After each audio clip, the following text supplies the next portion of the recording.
샬롬. 오늘 한 주도 또 잘 보내고 이렇게 또 얼굴 보니 또 이렇게 온라인으로 함께하는 여러분들 보니 반갑습니다. 또 한 주 여러분 또 살아내시면서 제가 저희 이야기를 또 잠깐 하자면 제가 되게 뭔가 마음이 어렵고 힘들 때 들었던 찬양이 두 개가 있어요.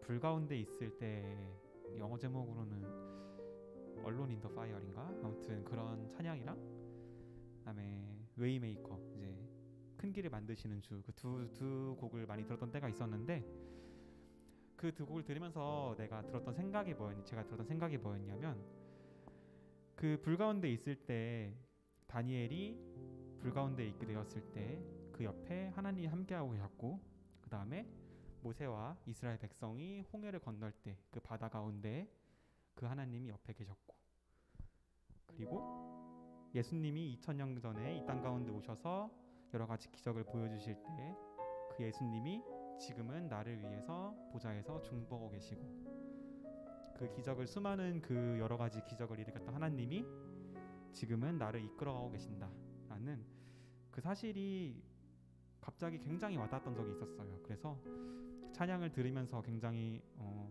마음이 뜨거워지기도 하고 눈물도 많이 흘렸던 그런 기억이 있습니다.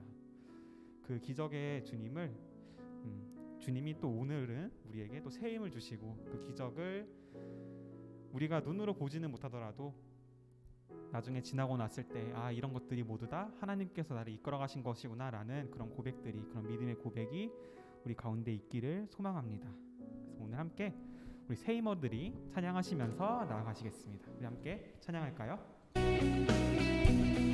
박수 치며 찬양하겠습니다.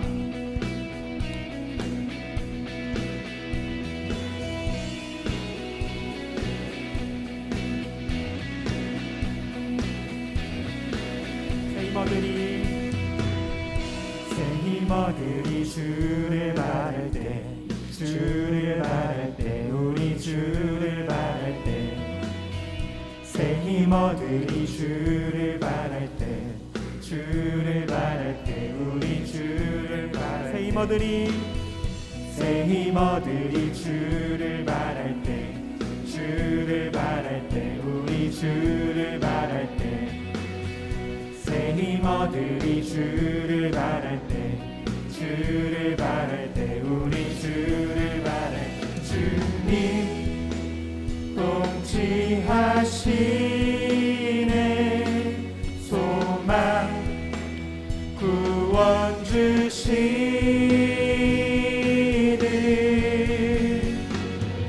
당신은 영원하신 주, 내 영원하신 주, 지치지 않으시는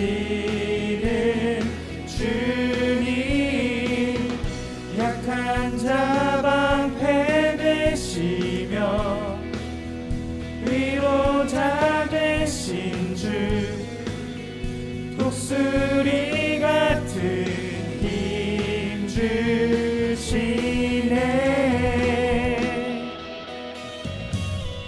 새 힘어들이 주를 바랄 때, 주를 바랄 때, 우리 주를 바랄 때, 새 힘어들이 주를 바랄 때, 주를 바랄 때, 우리 주를 바랄 때, 주님 통치하시네,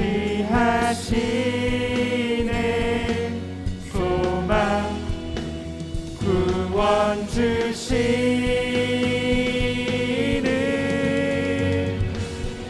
당신은 영원하신 주, 내 영원하신 주, 지치지 않으시는 주님, 약한 자 방패 되시며 위로자 되신 주, 독수리 같은 힘 주시네.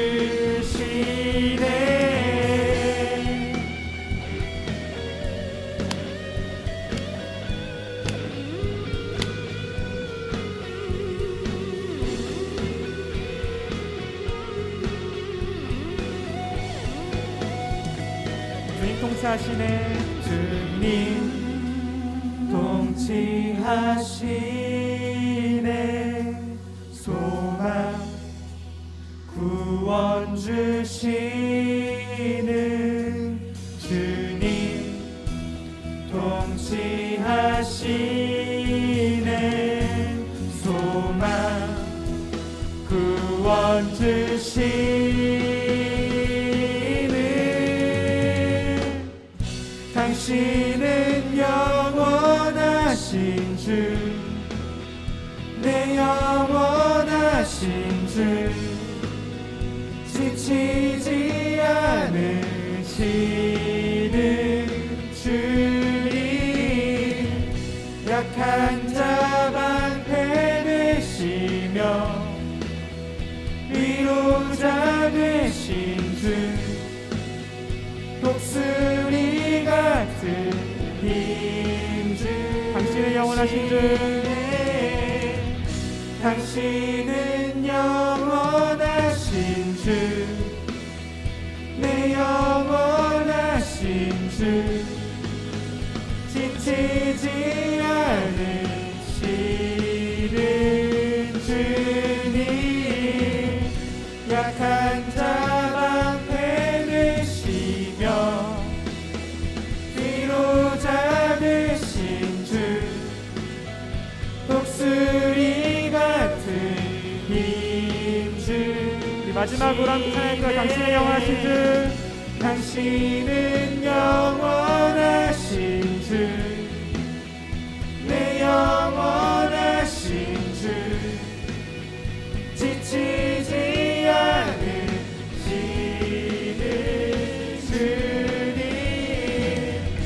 약한 자 방패 되시며 위로자 되신 주, 독수리 같은 힘 주시네.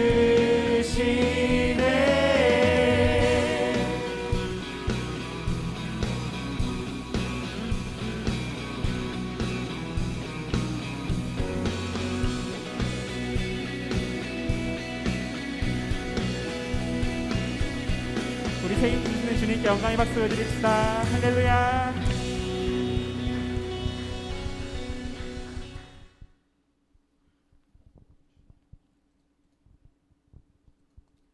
우리 함께 큰 길을 만드시는 주 찬양하시겠습니다.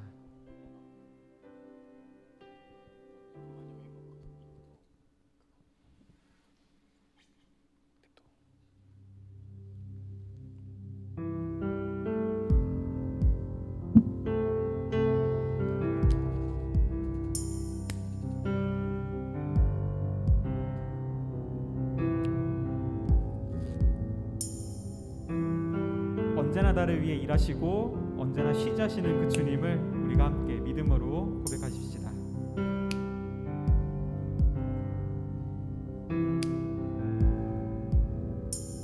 주 여기 운행하시네.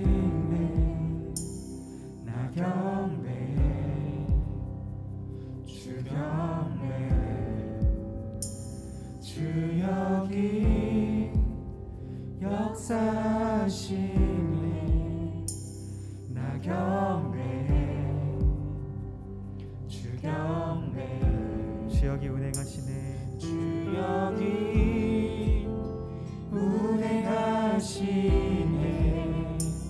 나 경배해. 주 경배해. 주 여기 역사하시네. 나 경배해. 주 경배해. 주는 큰 길을 큰 길을 만드시는 주, 큰 기적 행하시는 주, 그는 나의 하나님. 약속을 지키시는 주, 어둠 속에 빛이 되시는 그는 나의 하나님. 우리와 만드시는 주, 우리만 만지시는 주 나 경배해 주 경배해 우리만 치료하시네 나 경배해 주 경배해 우리 삶 변화시키네 나 경배해 주 경배해 우리만 고쳐주시네 나 경배해 주 경배해 주는 큰 길을 만드시는 큰 기적을 행하시는 주 그는 나의 하나님 주는 약속을 지키시는 주 어둠 속에 빛이 되시는 그는 나의 하나님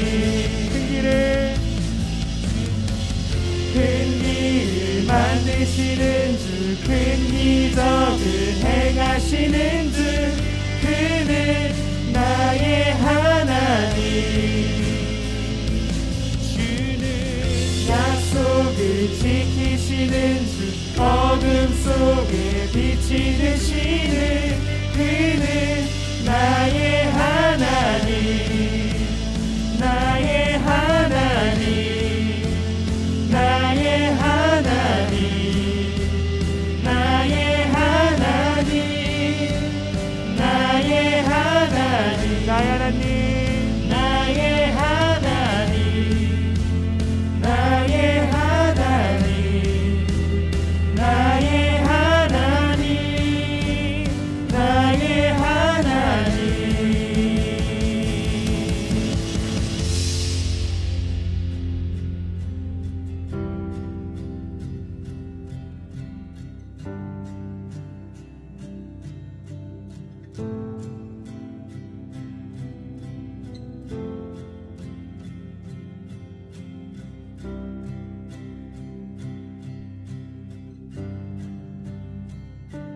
비록 내게 보이지 않아도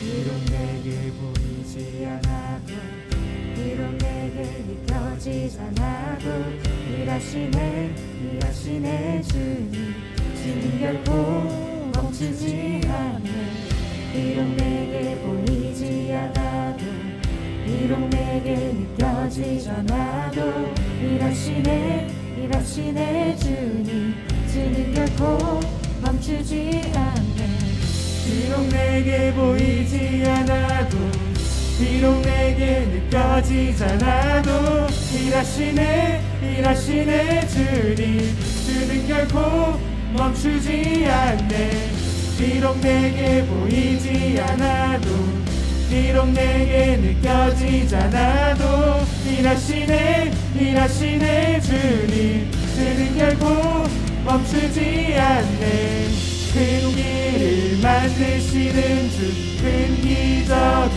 행하시는 주 그는 나의 하나님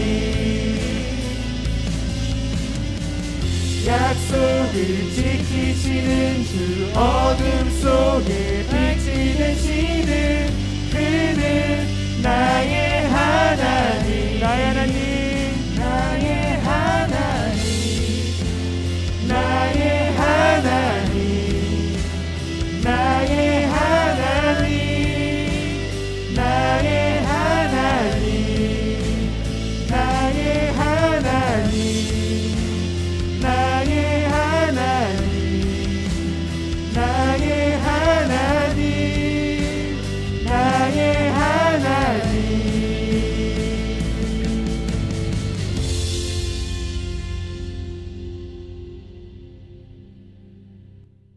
그 주님이 오늘 우리의 마음을 만지십니다. 주님 같은 분 없음을 우리가 함께 고백하시겠습니다.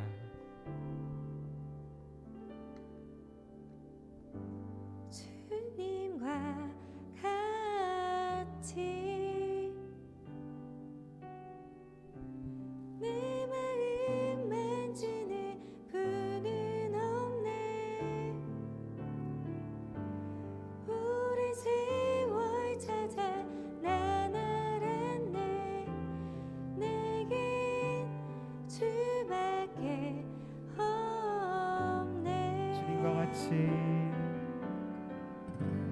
주님과 같이 내 마음 만지는 분은 없네. 오랜 세월 찾아 난 알았네.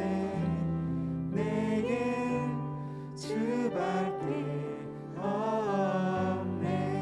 한 번 더 주님과 같이 주님과 같이 내 마음 만지는 분은 없네. 오랜 세월 찾아 난 알았네. 내게 주밖에 없네. 주잡이 강같이 흐르고 주 손길 치료하네.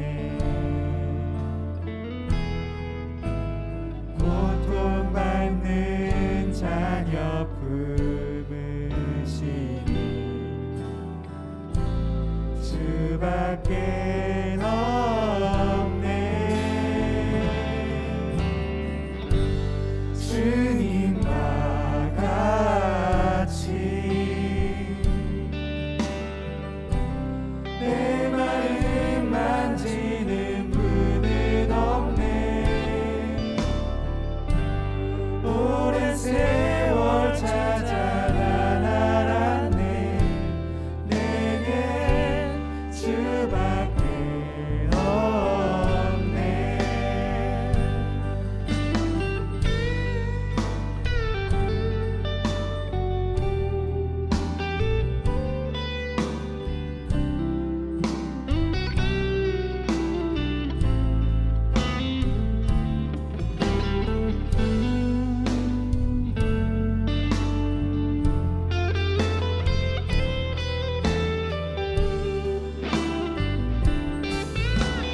주잡이 강같이 주잡이 강같이 흐르고 주 손길 치료하네. 고통받는 자녀 품으시니 주밖에 없네. 주님과 같이 내 마음 만지는 분은 없네. 오랜 세월 찾아 난 알았네. 내게 주밖에 없네. 주님과 같이 내 마음 만지는 분은 없네.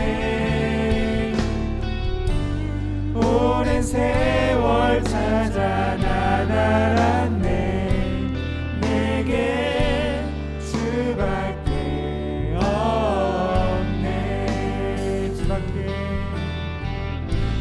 주밖에 없네. 한 번 더 주밖에 주밖에 없네.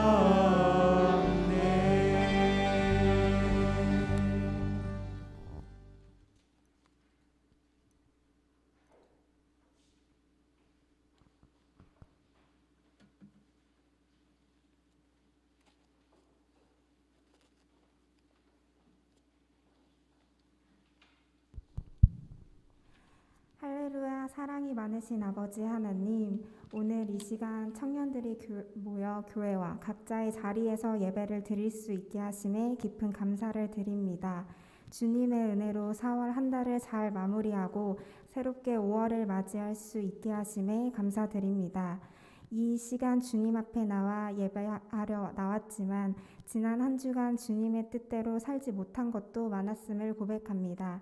힘들 때나 지칠 때만 주님을 찾아 의지하는 것이 아닌 언제나 주님께 감사하는 삶을 살아갈 수 있도록 도와주시옵소서. 장기화된 코로나로 인해 지쳐있는 상황 속에서 최선을 다하여 하나님을 높여드리는 용기와 힘을 허락하여 주시옵시고 주님에 대한 믿음이 회복되길 원합니다. 저희 청년들이 주님의 자녀로서 걸어가야 할 길을 인도하여 주시고 동행하여 주시옵소서. 학생 청년들에게는 지혜와 능력 그리고 삶의 분명한 목표와 비전을 주시옵시고 직장에서 일하는 청년들에게는 성실함, 타인과 잘 협력할 수 있는 능력 그리고 역량을 펼쳐나갈 수 있는 힘을 내려주시옵소서.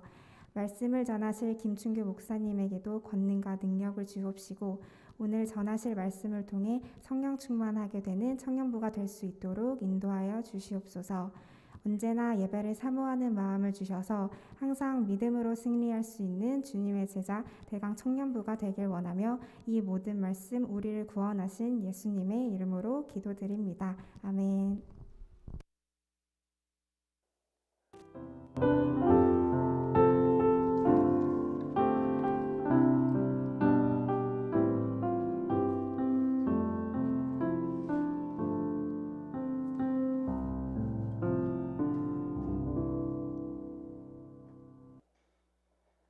사랑하는 대광교회 청년 여러분 반갑습니다. 오늘 거룩한 주일을 맞아 하나님께 예배드리는 기쁜 시간을 갖고 있습니다. 우리 운정 청년이 오늘 기도해 준 것처럼 하나님께서 언제나 우리를 보살펴 주시고 또 4월 한 달도 잘 지켜주셨음에 우리 감사드려야겠습니다.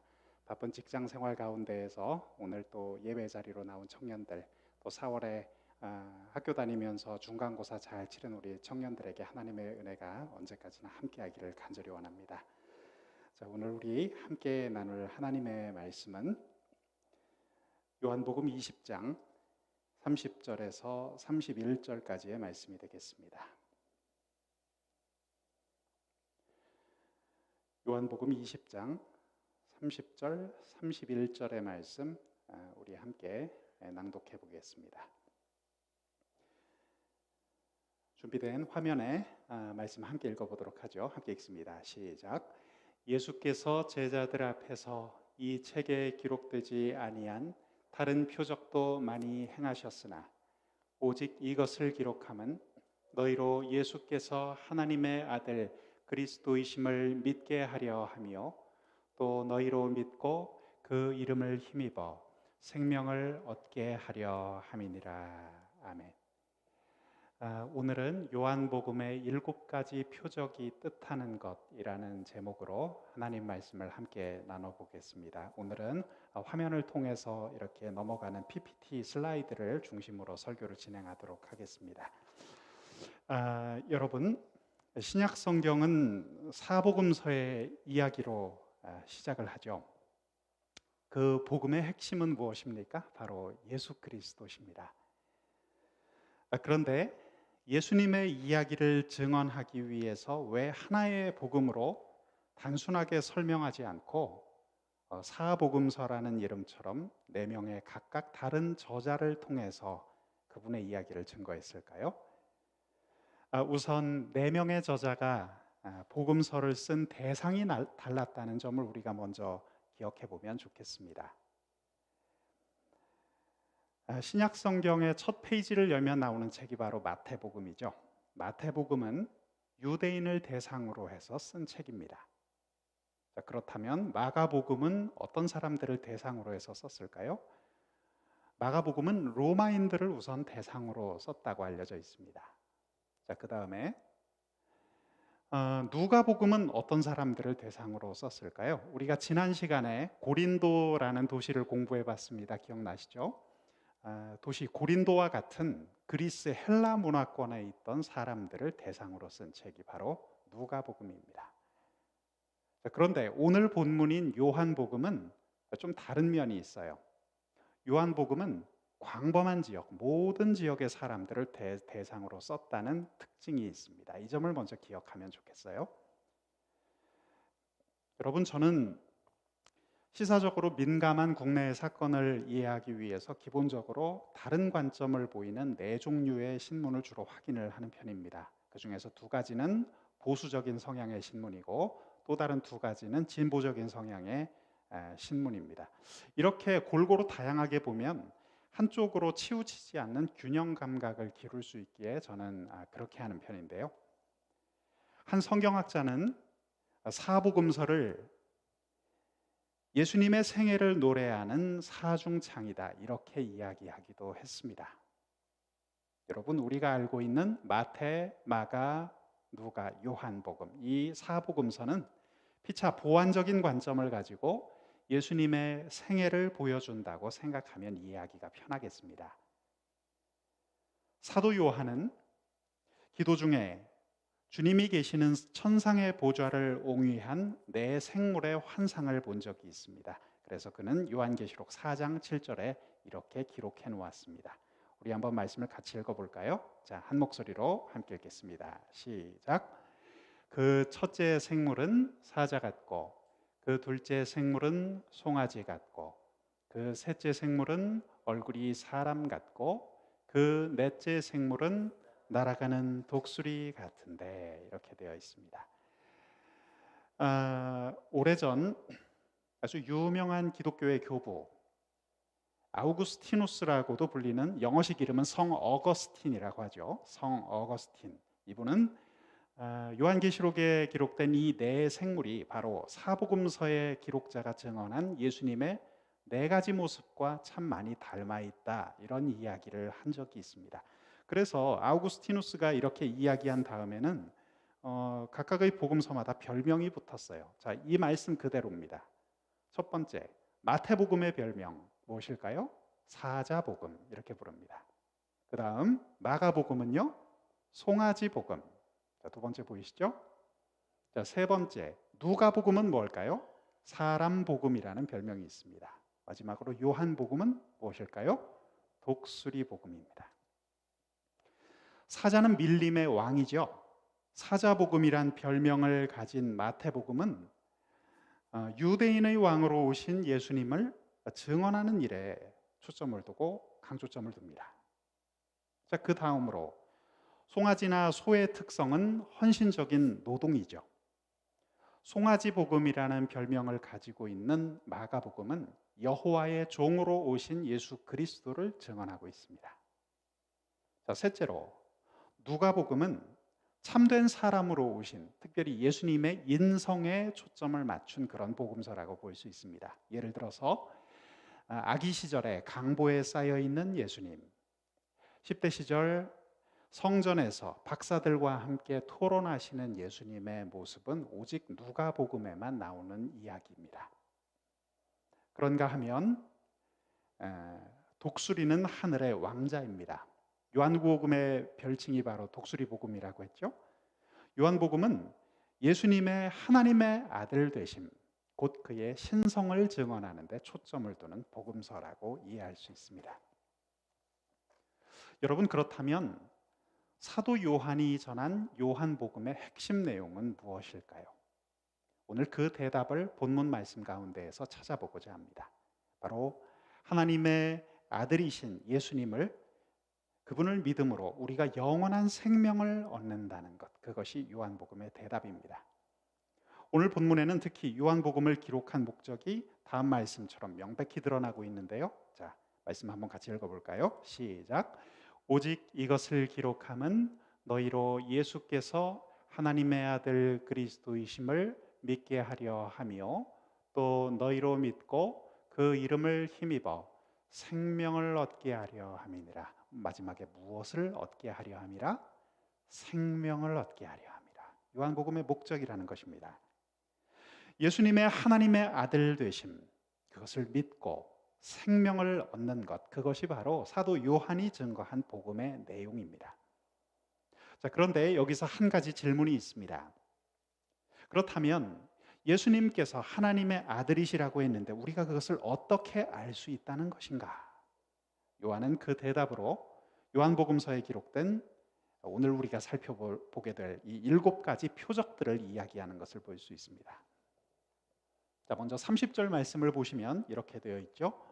예수께서 제자들 앞에서 이 책에 기록되지 아니한 다른 표적도 많이 행하셨으나, 자, 물론 요한복음서에 기록된 이 기적들 말고도 예수님은 훨씬 많은 기적들을 행하셨습니다. 다른 사복음서를 통해 우리가 확인할 수 있죠. 그런데 자, 31절에 보시면 오직 이것을 기록함은이라고 하면서 요한복음서에는 모두 7가지 기적을 대표적으로 열거해 놓고 있습니다. 자, 이 7가지 선택된 기적들은 모두 예수님의 하나님의 아들 되심, 그것을 증언하는 아주 독특한 목적을 가지고 있습니다. 즉 우리 주님의 신성을 가리키는 성경의 표적, 성경의 사인입니다. 자, 그림을 한번 보실까요? 여러분, 표지판을 아시죠? 표지판은 그 자체는 아니지만 다른 무언가를 가리킵니다. 예를 들어서 지금 화면에서 보고 계신 것처럼 고속도로에 가면 이렇게 부산이라고 쓰여 있는 표지판을 볼 수 있는데요. 그 표지판은 그 자체는 아니지만, 부산 자체는 아니지만 부산으로 가는 그 방향을 명확하게 우리에게 보여주고 있죠.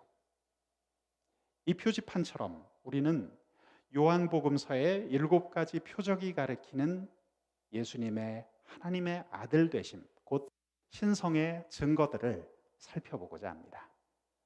자, 오늘 우리가 첫 번째 살펴볼 기적, 요한복음 2장 1절에서 11절 사이에 기록되어 있습니다. 바로 가나의 혼인잔치의 기적입니다. 우리 한번 말씀을 한번 같이 살펴보겠습니다. 그의 어머니가 하인들에게 이르되 너희에게 무슨 말씀을 하시든지 그대로 하라 하니라. 여기에 유대인의 정결 예식을 따라 2-3통 드는 돌 항아리 6이 놓였는지라. 예수께서 그들에게 이르시되 항아리에 물을 채우라 하신즉 아기까지 채우니 이제는 떠서 연회장에게 갖다 주라 하시매 갖다 주었더니 연회장은 물로 된 포도주를 맛보고도 어디서 났는지 알지 못하되 물 떠온 하인들은 알더라. 아멘. 이 기적은 여러분들 잘 아시는 대로 물을 포도주로 변화시킨 일을 우리에게 소개해 줍니다. 이 일로 그리스도의 영광이 많은 사람들 앞에 밝히 드러났습니다. 특히 이 이야기는 우리 삶의 질적인 변화를 나타내는 기적이라고 볼 수 있는데요. 오직 예수 그리스도 그분만이 우리 인생에 이런 놀라운 변화를 일으키실 수 있다는 사인입니다. 자, 가나의 혼인잔치에서 그날 450리터 용량의 항아리 속 물이 전부 다 포도주로 변한 것인지 아니면 하인들이 떠다 준 그 그릇에 담긴 물만 그렇게 변한 것인지는 정확하지 않습니다. 하지만 분명한 것, 그날 물이 붉은 빛깔의 향그러운 포도주로 변했다는 사실은 분명하죠. 이처럼 우리가 예수님을 믿는 순간 우리 삶 가운데 엄청난 변화가 일어날 수 있다는 것을 요한복음 2장에서 얘기해 주고 있습니다. 그리고 그 모습을 사도 바울은 고린도 후서 5장 17절에서 다음과 같이 이야기합니다. 우리 말씀 함께 같이 읽어봅니다. 시작. 그런즉 누구든지 그리스도 안에 있으면 새로운 피조물이라. 이전 것은 지나갔으니 보라 새 것이 되었도다. 아멘. 자, 이 말씀에서 보면 새롭다라는 표현이 나옵니다. 카이네라는 말인데 이것은 헬라어에서 질적인 새로움을 의미하고 있습니다. 예수 그리스도 그분을 구주로 만나는 순간이 바로 우리에게 일어난 질적인 변화를 경험하는 시간이라는 거예요. 먼 훗날 메시아께서 베푸실 하늘잔치에서 경험하게 될 풍성함과 놀라운 새로움을 우리는 요한복음의 이 첫 번째 표적에서 미리 엿볼 수 있는 겁니다.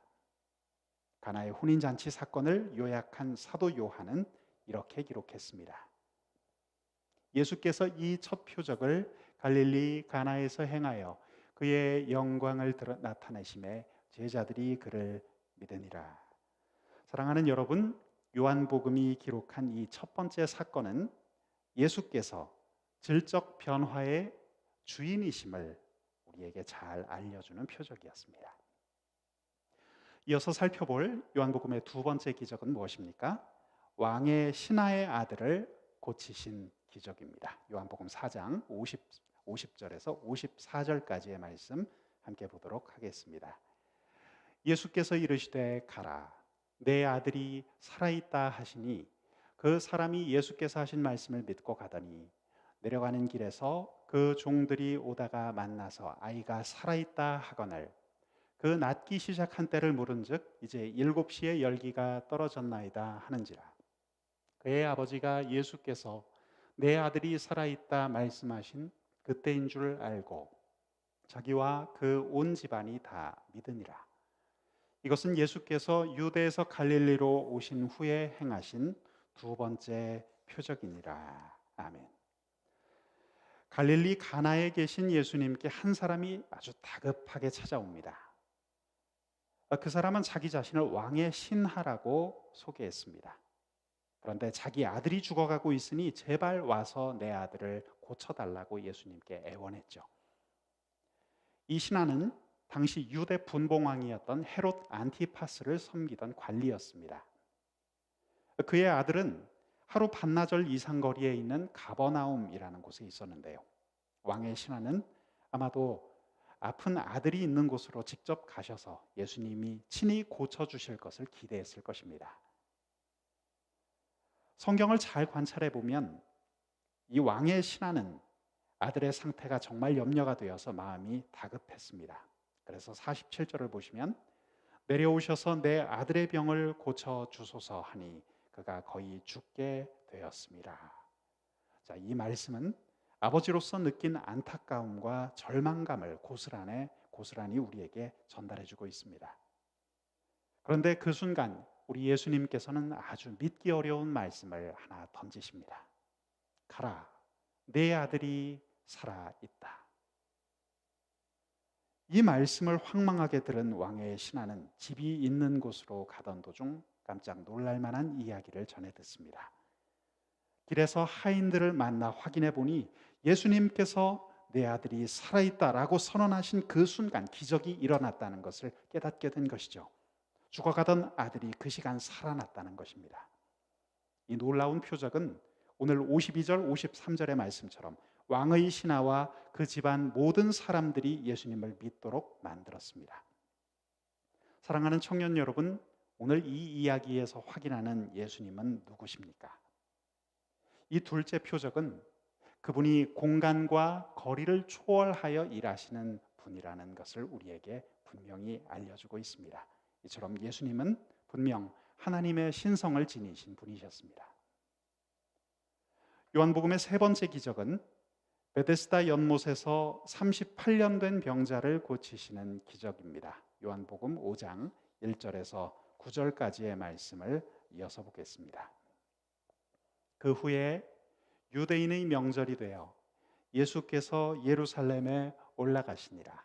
예루살렘에 있는 양문 곁에 히브리 말로 베데스다라는 못이 있는데 거기 행각 5이 있고 그 안에 많은 병자, 맹인, 다리 저는 사람, 혈기 마른 사람들이 누워 물의 움직임을 기다리니 이는 천사가 가끔 못에 내려와 물을 움직이게 하는데 움직인 후에 먼저 들어가는 자는 어떤 병에 걸렸든지 낫게 됨이러라.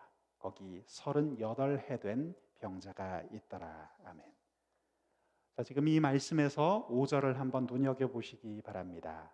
시간이 소개되고 있습니다. 38해 된 병자입니다. 여러분, 여기 기록된 숫자 38년이라는 것은 매우 상징적인 의미를 띠고 있습니다. 이 시간은 이스라엘 백성이 광야를 헤맨 그 오랜 기간을 연상시키는 절망스러운 시간입니다. 실제로 구약 성경 신명기 2장 14절 말씀을 보면 그 내용을 확인할 수 있는데요. 우리 한번 말씀을 같이 낭독해 보도록 하겠습니다. 신명기 2장 14절 말씀입니다. 시작. 가데스 바네아에서 떠나 세렛 시내를 건너기까지 38년 동안이라. 이때에는 그 시대의 모든 군인들이 여호와께서 그들에게 맹세하신 대로 진영 중에서 다 멸망하였나니. 자, 이 말씀을 보시면 가데스 바네아에서 세렛 강에 이르기까지의 기간을 38년으로 기록해 놓은 것을 봅니다. 여러분, 요한복음 5장 6절에서 예수님께서는 이 사람의 병이 오래된 줄 아시고 이렇게 말씀하셨죠. 네가 낫고자 하느냐.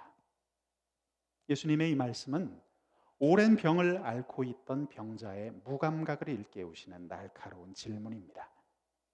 하지만 병자는 그 물에 처음 들어가는 사람만이 낫는 기회를 얻는다는 아주 미신적인 신앙을 가슴에 품고 있었습니다. 그때 생명의 주인이신 예수님께서는 이렇게 명하시죠. 일어나 내 자리를 들고 걸어가라.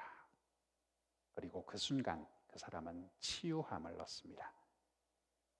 사랑하는 청년 여러분, 오늘 이 말씀에서 또 우리가 얻을 수 있는 영적 교훈이 있죠. 그게 뭘까요?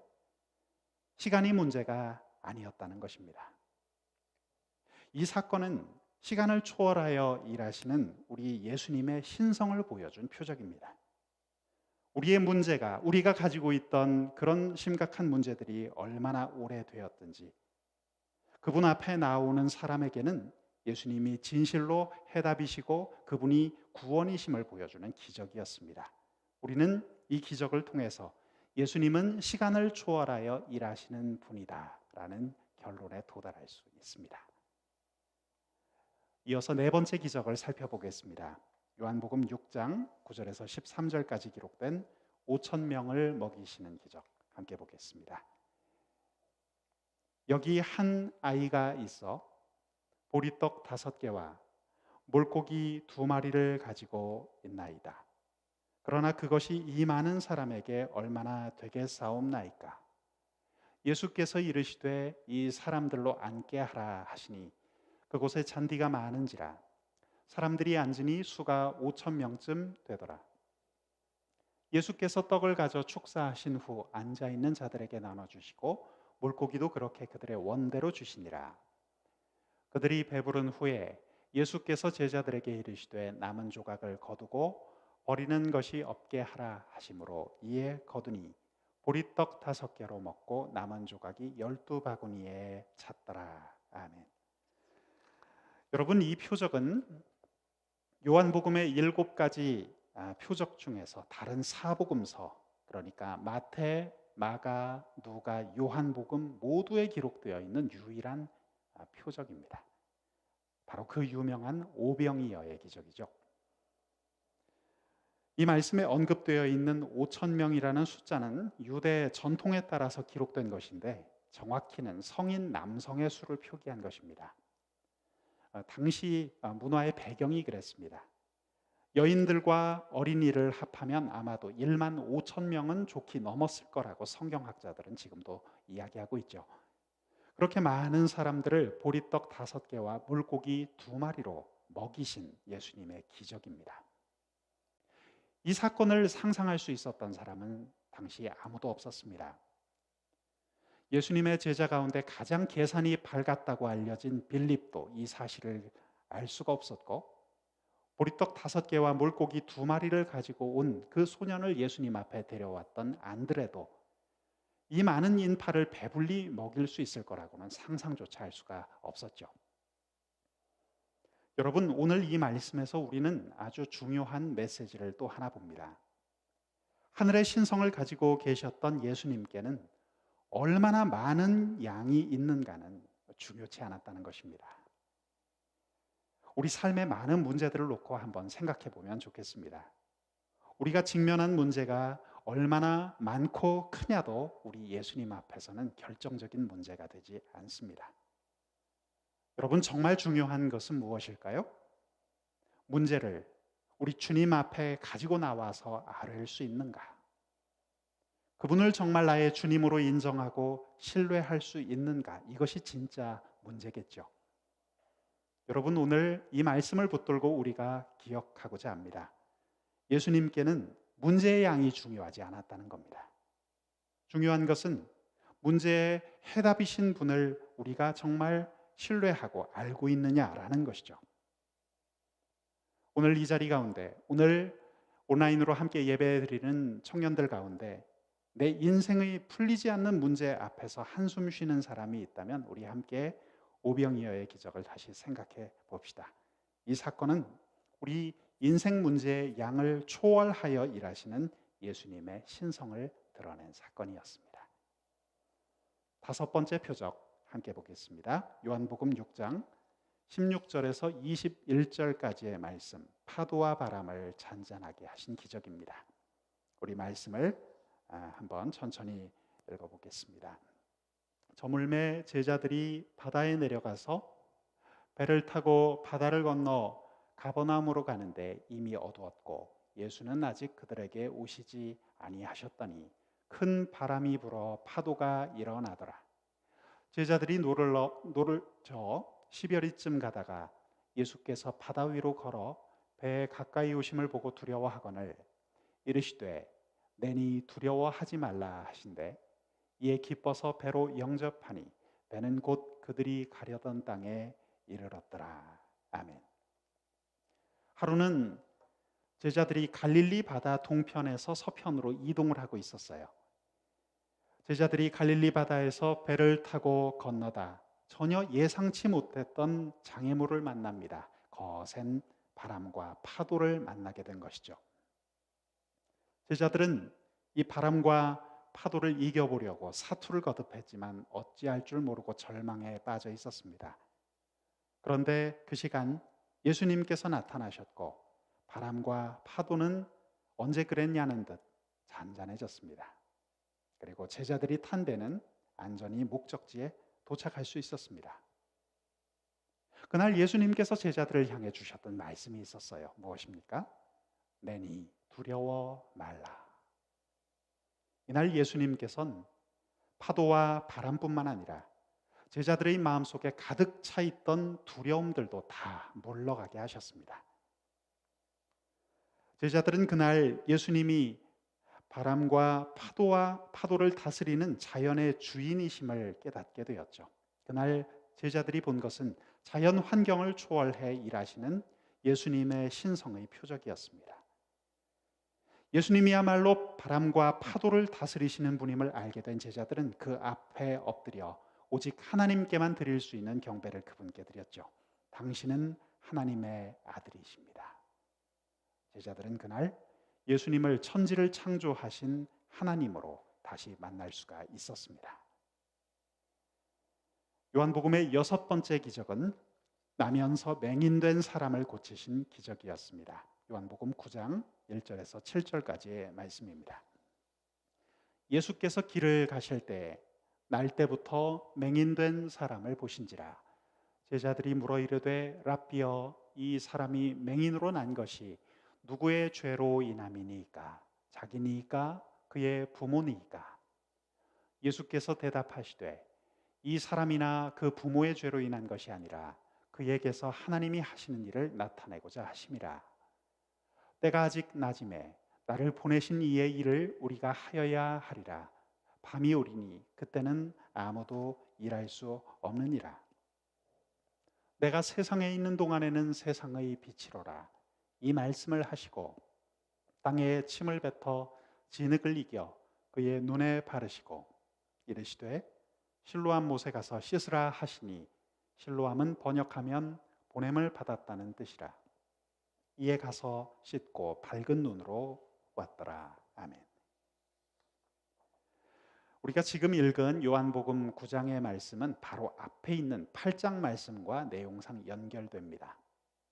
요한복음 8장 12절 그리고 요한복음 9장 5절에서 예수님은 스스로를 이렇게 소개하시죠. 나는 세상의 빛이라. 사도 요한은 지금 소개된 이 사건을 통해서 예수 그리스도가 세상의 빛이심을 분명히 보여주고 있습니다. 이 사건은 나면서부터 앞을 볼 수 없는 사람을 둘러싼 제자들의 질문으로 시작했습니다.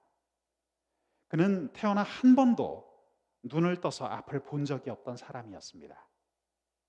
2절 말씀을 보면 당시 사람들이 갖고 있던 보편적 편견을 잘 드러내는 질문이 나옵니다. 랍비여, 이 사람이 맹인으로 난 것이 누구의 죄로 인함이니까? 자기니까? 그의 부모니까? 어느 쪽이든 운명론적 인과론에 근거한 질문이었습니다. 그런데 예수님의 대답은 그들의 기대와는 전혀 다른 것이었습니다. 예수님은 사람의 운명을 하나님의 영광과 연결시키면서 당시 사람들이 가지고 있던 편협한 시각을 교정해 주려 하셨습니다. 그 내용이 요한복음 9장 3절의 말씀입니다. 예수께서 대답하시되 이 사람이나 그 부모의 죄로 인한 것이 아니라 그에게서 무슨 일을 나타내고자 하심이라고요? 하나님이 하시는 일을 나타내고자 하심이라. 예수님께서는 그 사람의 눈에 진흙을 바르셨습니다. 그리고 실로암 못에 가서 씻음으로 눈을 뜨게 해주셨습니다. 이 광경을 보고 묵상하던 한 신학자는 이런 해석을 내놓기도 했습니다. 예수님께서 진흙을 바르게 하신 것은 인간을 본래 흙으로 빚으신 그분께서 창조주이심을 보여주는 사건이었다. 여러분, 그렇습니다. 이 사건은 예수님이 우리 인간의 운명을 바꾸실 수 있는 창조주 자신임을 보여준 표적입니다. 그날 나면서 맹인된 사람은 눈에 진흙을 바르신 예수님의 말씀대로 실로암 못에 가서 씻을 때 완전한 치유를 경험하게 되었습니다. 오늘 살펴보는 요한복음의 7가지 기적 중 마지막 내용 우리 함께 살펴보도록 하겠습니다. 죽은 나사로를 살리신 기적, 요한복음 11장 17절에서 23절까지의 말씀. 자, 이 말씀은 우리 한번 같이 낭독해 보도록 하겠습니다. 요한복음 11장 말씀입니다. 함께 읽습니다. 예수께서 와서 보시니 나사로가 무덤에 있은지 이미 나으리라.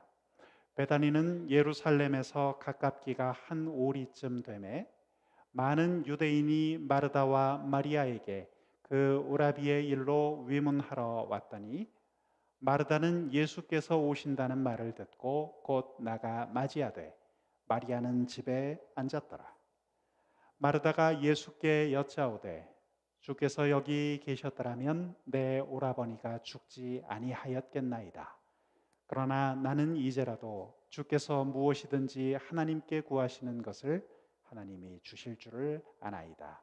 예수께서 이르시되 내 오라비가 다시 살아나리라. 아멘. 요한복음의 7번째 표적이 다루는 무거운 주제는 바로 죽음입니다. 여러분, 죽음은 인간 누구나 삶의 마지막 여정에서 결코 피할 수 없는 운명이죠. 저는 특별히 목회자가 되어서 사람의 죽음을 여러 번 경험해 본 적이 있습니다.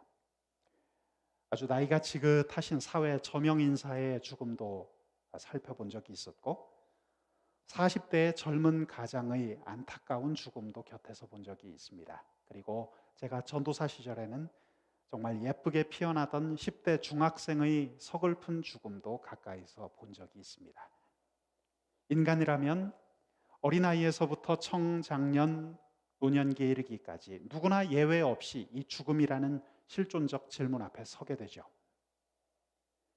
예수님께서 이 땅에 계실 때 많은 사람을 받았던 나사로라는 사람도 예외가 될 수 없었습니다.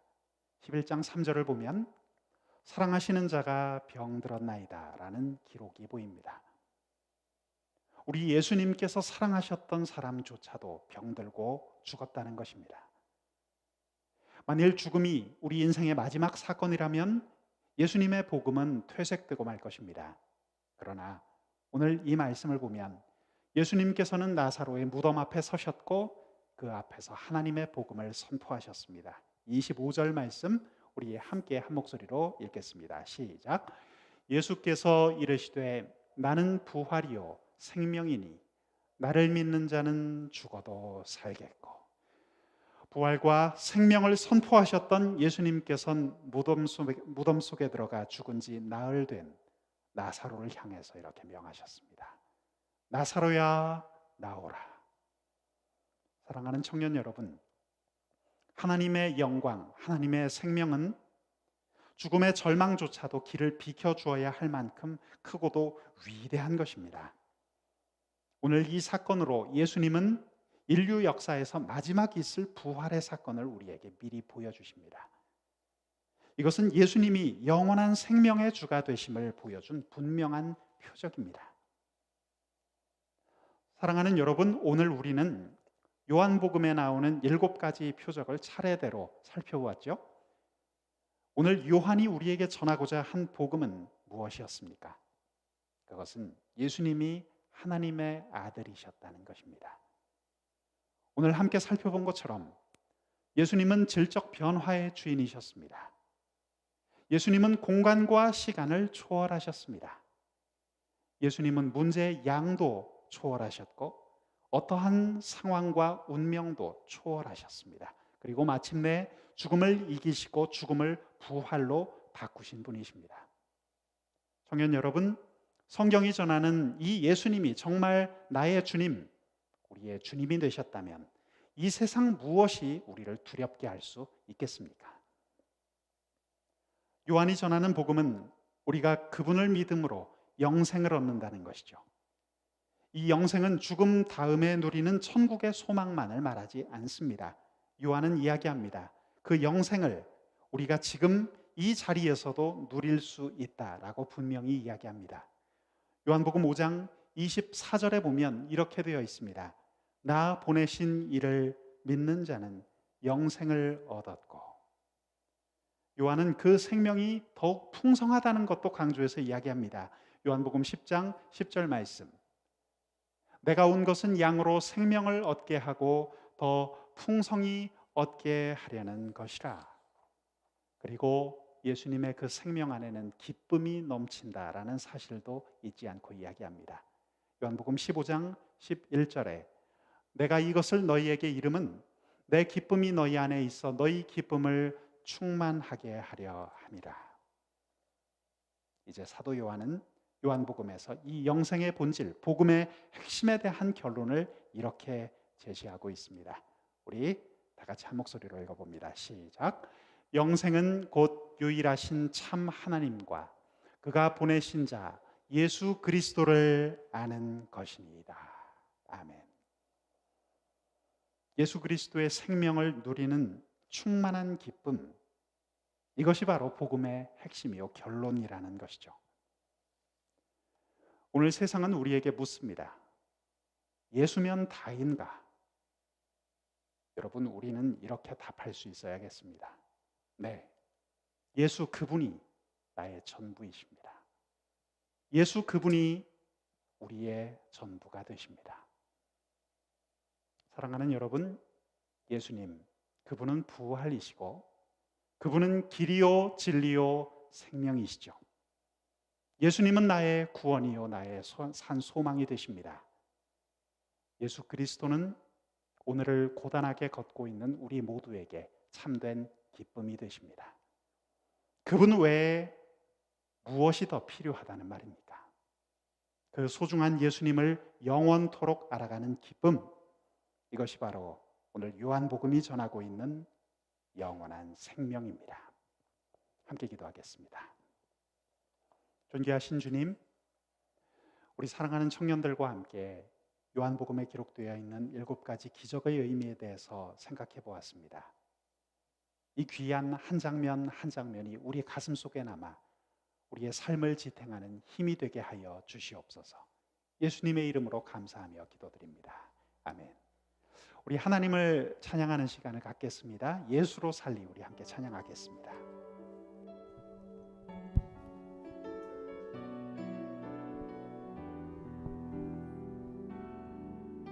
함께 찬양할까요? 계절은 흐르고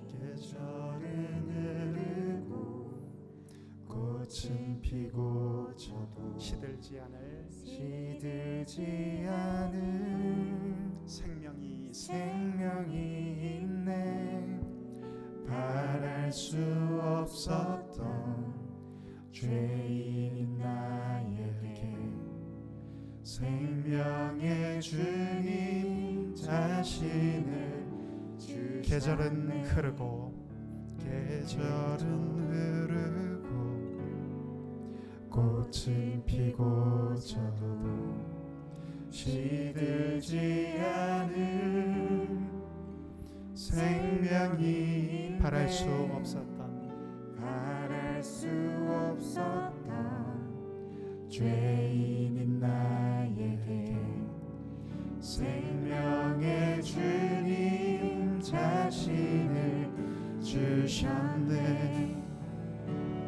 나의 삶은 주 예수의 것이니 내 생명 다해 예수로 살리 내 모든 것 내 모든 것 내 주 예수의 것이니 내 전부 되신 예수로 살리 바람이 스치고 바람이 스치고 꽃은 피고 져도 지나가도 꺼지지 않은 소망이 있네 그 길을 떠나서 헤매는 자 주님을 찾도록 주를 찾도록 나 살길 이 시간 함께 찬양합니다. 나의 삶은 나의 삶은 내 주 예수의 것이니 내 생명 다해 예수로 살리 내 모든 것 내 주 예수의 것이니 내 전부 되신 예수로 그런즉 이제는 그런즉 이제는 나 산 것 아니요 내 안에 주께서 사시는 그런즉 것이라 그런즉 이제는 나 산 것 아니요 내 안에 주께서 사시는 것이라 나의 삶은 내 주 예수의 것이니 내 생명 다해 예수로 살리 내 모든 것 내 주 예수의 것이니 내 전부 되신 예수로 살리 사랑하는 청년 여러분, 오늘 이 시간 우리 함께 주님 앞에 나와 기도하기를 원합니다. 우리 먼저 이 기도 제목을 가지고 주님 앞에 기도했으면 좋겠습니다. 주님, 요한복음 2장에 나오는 가나의 혼인잔치의 기적에서 저희들은 예수님께서 물을 포도주로 바꾸시는 분임을 보았습니다. 단지 물리적인 변화뿐만 아니라 이 속에 담겨있는 가득 담긴 영적인 의미를 저희들이 봅니다. 주님, 우리의 삶을 크게 변화시키는 분임은 우리 예수 그리스도밖에 없다는 것을 우리가 깨닫게 하여 주시옵소서. 주님, 물이 변하여 포도주가 된 것처럼 우리의 연약한 삶이 강건한 삶이 될 수 있도록, 우리 안에 부족한 것들이 예수의 복음으로 가득 채워져서 우리의 삶이 온전히 변화될 수 있도록 주님, 오늘 우리의 삶을 붙들어 주옵소서.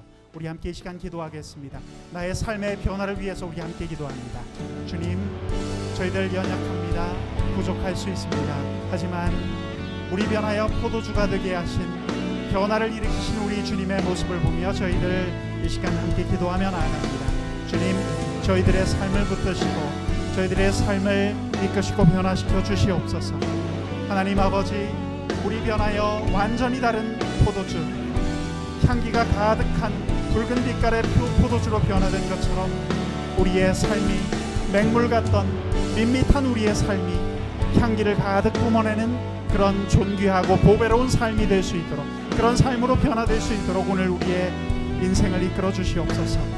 예수님의 그 모습을 저희들 마음에 담고 이 시간 기도하며 나아가오니 우리 귀한 청년들의 삶 가운데 찾아와 주셔서 이 삶을 변화시키고 온전케 하여 주시옵소서. 청년 여러분, 이 시간 이어서 우리 함께 기도하기를 원합니다. 오늘 말씀을 다시 한번 기도해 보면 좋겠습니다. 우리 주님께서는 시간을 초월하여 일하시는 분이셨고 공간과 거리를 뛰어넘어 일하신 분이셨습니다. 오늘 저의 마음 가운데 와닿은 사실이 또 하나 있습니다. 오병이어의 기적에서 본 것처럼 우리 예수님은 우리 안에, 우리 작은 손바닥 안에 담겨 있는 그 양을 보고 주님 일하시는 분이 아니라는 사실 우리 깨닫게 됩니다.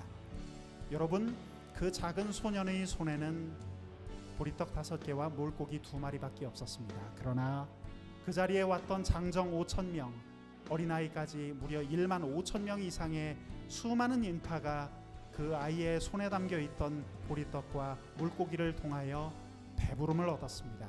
우리 함께 풍성하게 우리의 삶을 채워주시는 예수님을 믿고 기대하며 이 시간 함께 기도하면 좋겠습니다. 여러분들의 삶 가운데 부족함이 있습니까? 핍절함이 있습니까? 정말 목마름이 있습니까? 이 시간 풍성히 우리를 채워주신 주님 앞에 기도하며 나가기를 원합니다. 함께 기도하겠습니다. 존귀하신 주님, 은혜를 감사합니다. 저희들의 손에 정말 작은 것이 쥐어져 있을지라도 우리 주님의 손에 붙들리면 그것은 놀랍게 변화되어 5,000명 이상, 1만 5천 이상을 배불리 먹이는 놀라운 이 땅의 선물이 될 줄로 믿습니다. 주님, 저희들에게 주신 시간과 재능과 헌신할 수 있는 마음가짐이 있사오니 주님, 이것을 주님 앞에 아낌없이 드리고 이것이 주님의 뜻 안에서 놀랍고 풍성한 선물이 될 수 있도록 주님 역사하여 주시기를 원합니다. 오늘 오병이어의 기적을 저희들 바라보며 주님 앞에 기도하며 나가기를 원합니다. 우리 청년들, 이 연약한 청년들의 손에 붙들려 있는 이 귀중한 것들을 주님 마음껏 사용하여 주셔서 이 땅을 밝히 비추는 빛이 될 수 있게 해주시고 이 땅을 배불리 먹일 수 있는 풍성한 12광줄 이상이 되어 남을 수 있도록 주님 축복하여 주시기를 원합니다. 주님, 우리 청년들이 가지고 있는 이것들을 주님 사용하여 주셔서 이 땅 가운데 부족한 곳, 결핍이 있는 곳 가운데 우리 청년들의 재능과 시간이 흘러들어가 이 땅을 가득 채울 수 있는 하나님의 기적을 오늘 21세기에도 주님 일으켜 주실 것을 간절히 간구합니다. 주여, 기도하고 있는 우리 청년들의 인생을 사용하여 주시옵소서. 우리 청년들을 붙들어 주시옵소서. 그 인생을 사용하여 주시기를 원합니다. 우리 마지막으로 기도 제목 하나를 더 나누기를 원합니다. 나사로를 살리신 주님, 그분은 오늘도 살아계신 주님이십니다. 우리가 이 사실을 믿음으로 고백하며 나가기를 원합니다. 그분은 죽음마저도 길을 비키게 하시고 죽음을 이기고 부활이 일어나도록 만드시는 생명의 주인이십니다. 생명의 주인이신 주님께 우리의 인생을 의탁하며 또 연약한 치유의 광선이 필요한 이 시대, 이 땅을 놓고 함께 기도하는 시간을 갖도록 하겠습니다. 주여, 저희들의 인생 가운데 생명의 빛을 비추어 주옵소서. 오늘도 인도에서 수많은 확진자, 수많은 사망자들이 나오고 있는데 주님, 아직도 계속되고 있는 코로나19의 상황, 주님이 치유의 빛을 비추어 주시고 주님께서 생명의 주인이심을 주님 밝히 알려 주시옵소서. 이 땅을 치유하여 주옵소서. 이 땅 가운데 생명을 허락하여 주옵소서. 우리 함께 통성으로 기도하며 나아가겠습니다. 함께 기도합니다. 존귀하신 주님, 저희들 기도합니다. 생명의 주인이신 주님의 이름을 송축합니다. 성경에 기록된 이 말씀처럼 주님은 생명의 주인이십니다. 부활의 주님이십니다. 저희들 그 사실을 잊지 않고 나가기를 원합니다. 하나님 아버지, 독생자 예수 그리스도를 부활의 주님으로 이 땅 가운데 보내셔서 우리에게 산 소망을 주셨습니다.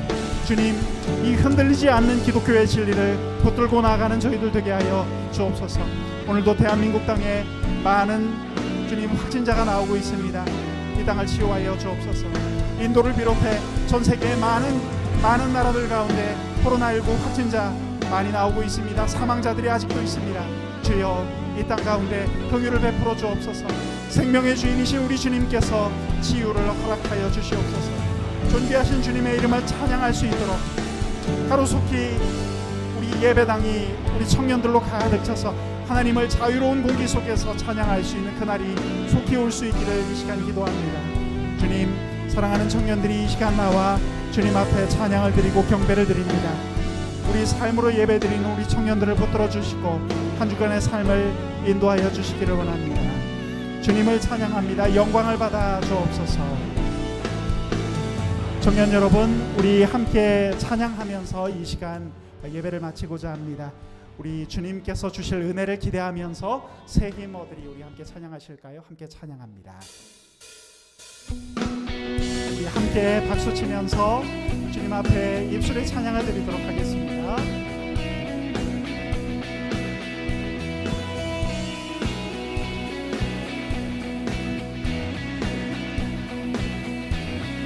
새 힘어들이 주를 바랄 때, 새 힘어들이 주를 바랄 때, 주를 바랄 때, 우리 주를 바랄 때, 새 힘어들이 주를 바랄 때, 주를 바랄 때. 다시 한번 찬양합니다. 새 힘어들이, 새 힘어들이 주를 바랄 때, 주를 바랄 때, 우리 주를 바랄 때, 새 힘어들이 주를 바랄 때, 주를 바랄 때, 우리 주를 주님, 바랄 때.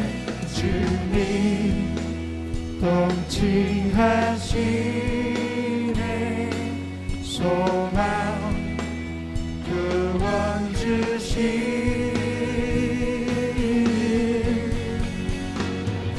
당신은 영원하신 주, 내 영원하신 주, 지치지 않으시는 주님, 약한 자 방패 되시며 위로자 되신 주, 독수리 같은 힘 주시네. 새 힘어들이 주를 바랄 때, 주를 바랄 때, 우리 주를 바랄 때, 새 힘어들이, 새 힘어들이 주를 바랄 때, 주를 바랄 때, 우리 주를 바랄 때. 주님 통치하시네, 소망 구원 주시. 우리 함께 주님을 이 시간 찬양합니다. 당신은 영원하신 주, 내 영원하신 주, 지치지 않으시는 주님, 약한 자 방패 되시며 위로자 되신 주, 독수리 같은 힘 주시네. 기도하겠습니다. 이제는 우리 주 예수 그리스도의 크신 은혜와 하나님 아버지의 극진하신 사랑하심과 성령 하나님의 감화 감동 역사 교통하심이 오늘 주님의 말씀을 듣고 7가지 기적을 통하여 영원한 생명의 비밀을 알려주신 우리 주님을 한 주간도 그 말씀을 실천하며 따르기를 다짐하는 우리 모든 청년들의 머리 위에 이제로부터 영원까지 함께 하옵시기를 간절히 축원하옵나이다. 아멘.